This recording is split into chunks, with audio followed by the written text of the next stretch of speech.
Hi, it's Lisa with Lisa Heal Yourself, and today I want to talk about dreams and how important they are for your healing and to understand what's happening in your psyche, because in real life, when we do our healing work, when we do our meditations, when we do our journal work, when we do our mind-body healing work and try to figure out what may be stopping us from healing or what's going on, we come up against these blocks and these standstills, and we come up against thinking that we're stuck.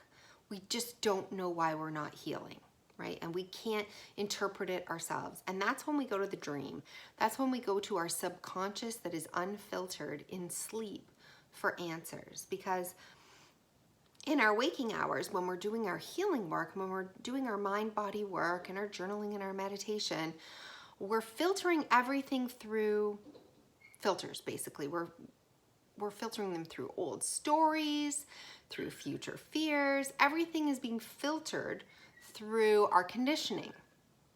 But when we sleep, our thoughts are unfiltered. Our subconscious is unfiltered, so we get to the true essence of what's happening. Okay, so let's take how do we heal ourselves and how do we use our dreams to figure out what's going on so we can help heal ourselves. Okay, so when you're sleeping, often people make the mistake of thinking that dreams are, you can interpret dreams by certain symbols mean certain things and certain dreams mean certain things, and they're almost like premonitions of what's going on in our life or what is to come. But that's not actually true. So if you're having dreams of death constantly, that doesn't mean that you are actually going to die. If you're having dreams of disease and illness, that doesn't mean that you're going to get the disease or illness or be sick forever. If you're having dreams of being chased, that doesn't mean that you are going to be chased in real life or something bad's going to happen to you.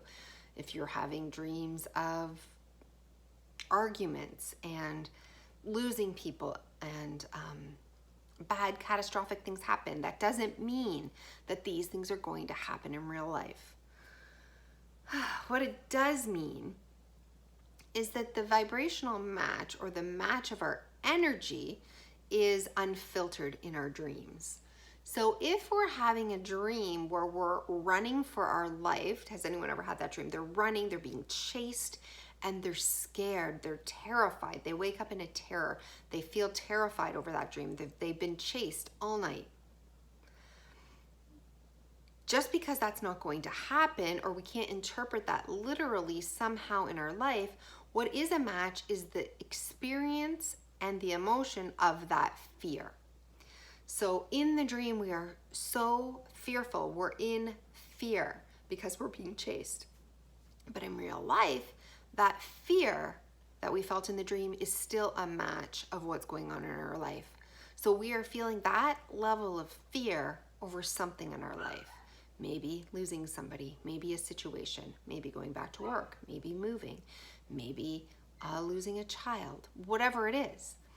So it's the match of the emotion in the dream that matches the emotion in our real life. They're vibrational matches to each other, and that's how we figure it out. If we are crying in our dream, if we've lost someone and we're distraught and we're in grief and we're so sad because someone has died, right? It doesn't mean that person's going to die in real life, but it means that our match of that grief and that fear of loss is happening in our life. So we're a match to that. So we can interpret that as that we are afraid we're going to lose someone, or we're holding in grief when maybe we actually haven't fully grieved the loss that we've already had of somebody, or we're afraid that we're going to lose somebody else in the future or something like that. So if we have a dream, that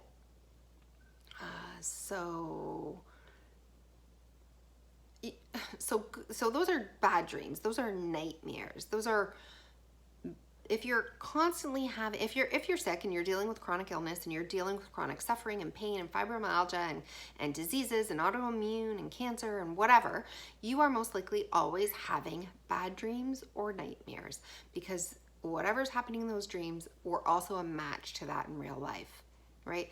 The worry, say in our dream we're wandering around and we can't figure something out, and the emotion of that dream is worry, then we know that in our real life we're so worried about something, even if our filters filter that and we're like, oh, we're not worried. There is something that you're worried about on a deep level, and it's manifesting in your dream, right? So good dreams, when things are going well in your life, you are usually a match to good dreams, good vibrations, good energies. So often dreams are either playing out our greatest desires or our worst fears, right? So if you are feeling good about your life, you've probably been in this state before, and you're working on new projects and you have dreams and goals and you're making things happen. You might dream about, making a deal come through, or going to work, or doing this thing and accomplishing this thing. It's because you're feeling the match to that. It doesn't mean that thing's going to happen. Like if you dream about winning the lottery, it doesn't mean that you're going to win the lottery and you wake up feeling so overwhelmed with joy that it means that you're a match to feeling that luck is going your way. Things are working out. The higher powers are aligning with you. So you're a match to that. So that's how you break down your dreams. And like I said, they're usually dreams are playing out our greatest desires, or they are playing out our greatest fears, anger, resentment, shame, guilt, suffering, right? So all those bad, jealousy, envy, grief, right? All of those emotions, all those umbrella of bad emotions, when we have a bad dream, we really want to go back as soon as we wake up and write down what the dream was about. And then we want to figure out the emotion of that dream.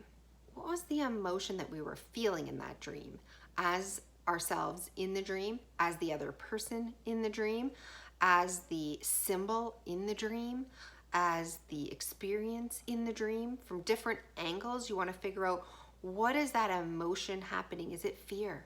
Is it anger? Is it grief? Is it loss? Is it shame? Is it guilt? Is it abandonment? Is it hopelessness? What is the feeling that we're feeling in that dream? If you have a dream that you are being chased by a tiger and then you are killed and maimed and pawed to death, you're going to go into that dream and say, how was I feeling in that dream when that happened? I was feeling fear, right? I was running, but I wasn't able to outrun the tiger.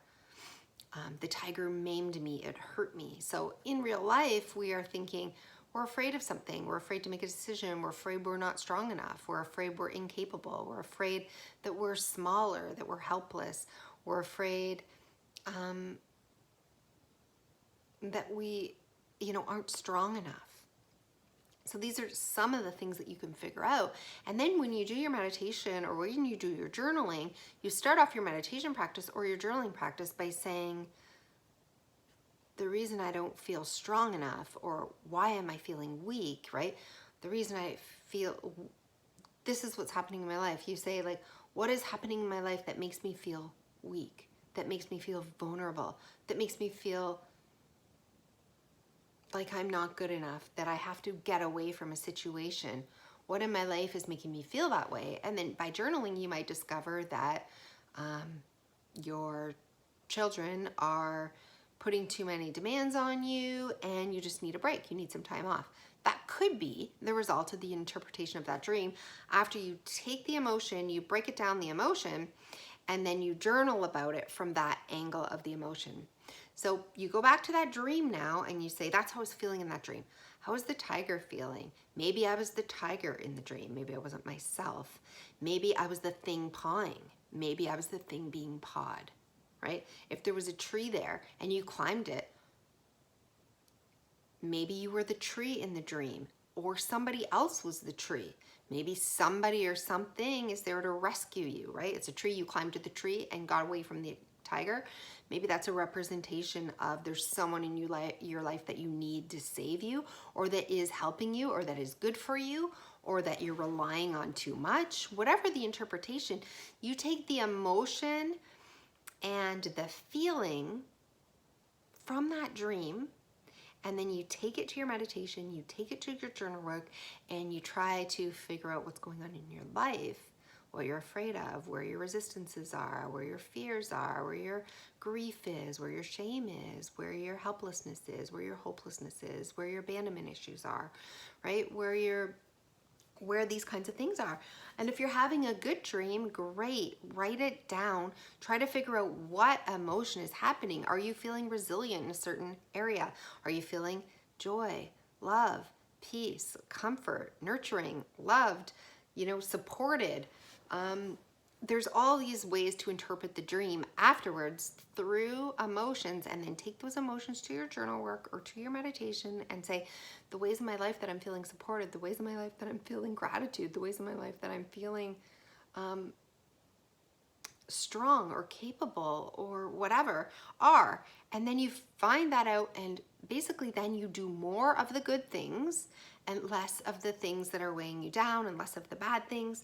So that is the way that I like to interpret dreams when you're stuck in your journal work or your meditation or in any of your mind-body healing practices, your tapping, whatever it is, and you're sort of feeling stuck. You're not healing, you don't know why you're healing, you're not sure what emotions are causing you this. You go to your dreams. As soon as you wake up, you write them down. You don't talk to anyone. You see what emotions are behind the events and the weird things going on in your dreams. And then you take those emotions and you journal about them, you meditate about them, you think about them, you look at them in different ways. And that is how you can make progress, because your dreams are basically just your unfiltered subconscious feelings and emotions coming out in weird ways in dreams. But the feelings and the emotions are a match to exactly what you're feeling in your waking everyday life that is actually holding you back from being the best version of yourself that you can be, and from being healed and being whole again. So those matches are real. So I hope this has helped. I hope you give it a try, and I hope you make some progress by doing it.